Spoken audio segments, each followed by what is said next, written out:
Isang magandang hapon.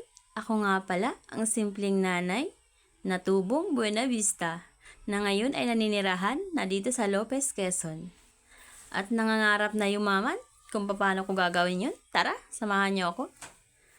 At ako nga pala ay magtatabas ulit ngayong hapon para matapos na ang aking tabasin. Ito nga pala ang aking tatabasan. Medyo malawak-lawak pa rin ang aking tatabasan. At dahil wala tayong pang-upa sa pangtabas, tayo na lang ang magtatabas. Kayang-kaya naman. At dahil may gawa din yung asawa ko, naglulukad, ako na magtatabas kaysa sa kanya ko pa iasa. Ayan, sisimulan na natin ang pagtatabas. Napakasimpleng gawain lamang. Ayan. Ang aking pangalawang pagtatabas. Tara, samahan niyo ako. Yan. Napakaganda pag malinis ang luyahan, kaya ating tatabasan. Medyo lumago ang damo at sobrang ulan ngayon, kaya lumago ang damo. Ayan. Medyo malago-lago na. Ang tigpas nga pala ay hiniram ko lang kay Lulo.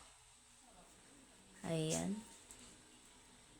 Magandang magtabas ngayon at maulan. Malambot ang damo. Mabasa ang damo. Medyo hinapon ako pagtatabas at umulan kanina. Ay ayaw ko naman magbabasa sa ulan. Ayan, medyo malago na ang damo. Medyo nahirap-hirapan tayo pagtatabas dyan. Sa parte na yan. At marami pa ring tinik. Matinik, masakit sa paa. Masakit sa paa. Ayan, nakatapos na ang aking pagtatabas. Kung napapansin niyo, mga panabi lang ang aking tinabsan at para hindi pumunta sa gitna ang damo. Para hindi gumapang. Ayan, tapos na. Maganda pag natabasan na ang panabi. Maganda pag natabasan ang panabi at hindi pupunta sa gitna ang damo. Napakaganda. Ayan. Ang aking natabasan. Medyo malawak. Ayan. Pagkatapos magtabas, ako ay nagpainom ng kalabaw. At ako ay mag-uulan naman. Ayan. At saka, sinamahan ko na rin ng pangunguha ng gabi at ako ay magugulay mamaya. At napapatikim na gulay na gabi.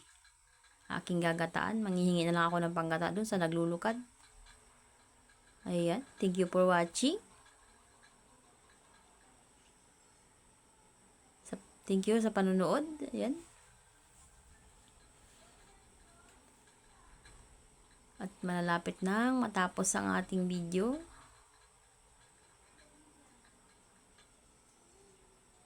Ayan, tayo uuwi na ng bahay.